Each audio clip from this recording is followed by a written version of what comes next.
Every time he went outside and checked the porch just to find that someone had helped themselves, he got a little more wound up inside. His hard-earned money was going down the drain and he'd had enough of it. Until one day he heard a loud bang and a scream. He sat back and cracked a slow, satisfied smile. In the U.S., a third of all packages delivered to residential homes never reach the recipients. And it's not because of the faulty postal service or unscrupulous vendors. No, it's because of greedy porch pirates who can't resist the temptation of a package sitting unattended on a hard-working man's porch.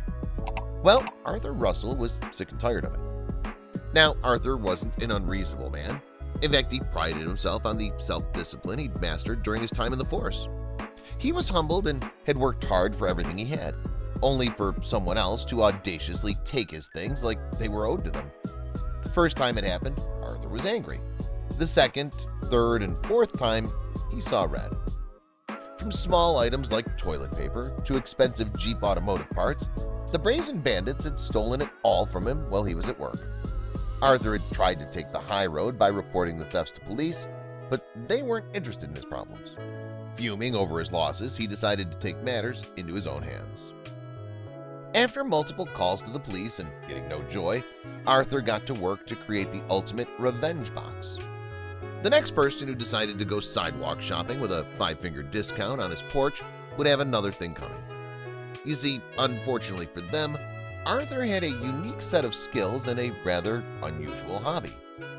Arthur's a former Navy SEAL, specializing in unconventional warfare. To carry out dangerous missions, he had undergone grueling training, both physical and mental. This had left him with a hardened mind that ran on calculation and determination. In his spare time, he also enjoyed building booby traps. When the porch pirates messed with Arthur, they didn't know that they were creating a perfect storm. At first, Arthur began with an elaborate decoy box. It took him weeks to design and build, but he wasn't satisfied with it. He designed and modified snare that worked a little bit like a Chinese finger trap, but something didn't quite feel right. It didn't feel big enough. He wanted to make a real and terrifying impact on these lowlives. I was thinking, how can I scare them and make them drop my package and then never come to my front porch again? Arthur said. He sat by himself thinking it through. One thing was for certain, he wanted to terrify them without actually hurting them. He didn't want the cops getting involved. He spent hours thinking about how he could improve his revenge box. The modified snare felt like a gimmick. He wanted it to be much more than that. Abandoning his first idea, he decided to go back to the drawing board. He wrote down things that people are most definitely afraid of. Suddenly it clicked, but he'd have to be careful. The next day, Arthur went to the hardware store and brought everything he needed. He signed some forms and left feeling a little suspect. The strange look given to him by the cashier didn't go unnoticed either. He knew how it looked, but he wasn't bothered to explain what he was up to. It was a free country after all. Arthur spent the rest of the day putting together his device and making a box that looks like an official goods package. When Arthur finished, he stood back and looked at his masterpiece with delight. He took it to his backyard for a test drive and laughed in excitement when it did just what he engineered it to. He tested it again and again, this time covering his ears. The first one left them ringing. He tested it over and over again to make sure it was reliable, and it was. There was just one more piece left to make it all come together. Arthur got in the car and drove to the nearest store to get a security camera. There was no escaping him now. Arthur returned home and installed a doorbell cam so that he could see the thief's face while he was at work. The footage did not disappoint. Now all that was left to do was lay down his trap and wait. Just as he expected, he didn't have to wait long. That evening, as he sat on his couch, he caught his first victim. The doorbell cam shows the unsuspecting victim audaciously strolling right up to Arthur's front door. Arthur watched eagerly from his phone. He was sitting on the edge of his seat. He couldn't believe that a thief could look so casual before committing a crime. To his surprise, it's a woman. Arthur watches in amazement as the woman approaches. She goes to ring the doorbell to check if anyone's home, but is spooked by the motion sensor light. She walks away from the door. Then Arthur notices a getaway vehicle in the background. The man eggs her on, telling her to turn around.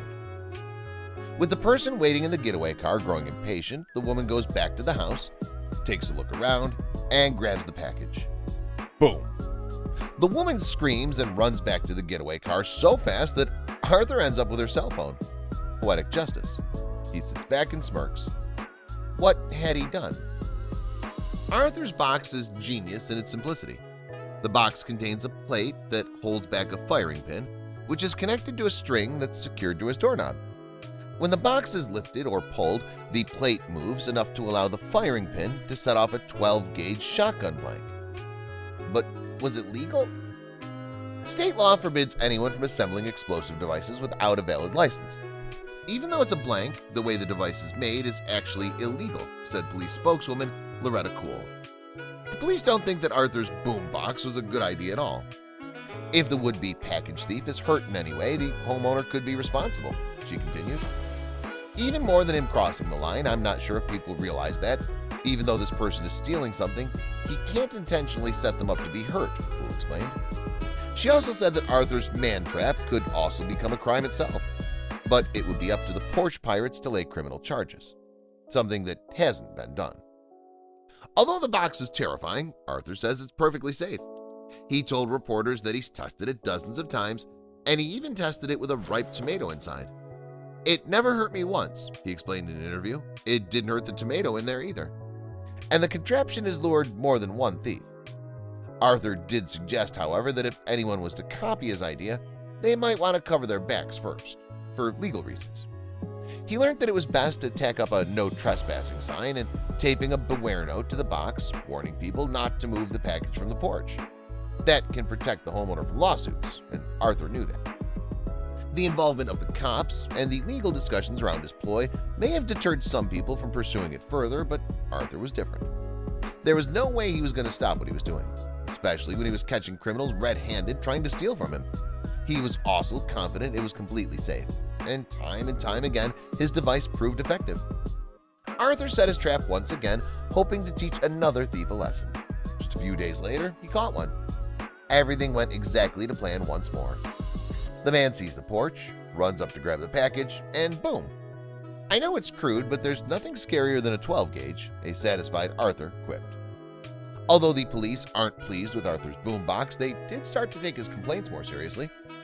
After all, his invention has caught a whopping 20 would-be thieves. All the cops had to do was search for the individuals on his camera. Although Arthur does admit that his solution isn't perfect, he says it offers something others don't. The unparalleled, satisfied feeling of watching a thief run terrified off your lawn. Arthur and the cops were even able to track down some porch pirates from the door cam footage after they scurried away. As long as the thieves keep deciding that Arthur's porch is easy pickings, the boombox will stay there. But the boombox wasn't the only weapon Arthur tried out. Although Arthur was a bachelor, he didn't live alone. Arthur lived with his 8-year-old tomcat called Boots. Boots gave Arthur some much-needed company. He was a quiet and affectionate cat, so when Arthur discovered he could help deter the porch pirates, he was pleasantly surprised. But just what did Boots do? Boots used the kitty litter. What's grosser than opening a package of supposed valued goods only to find used kitty litter?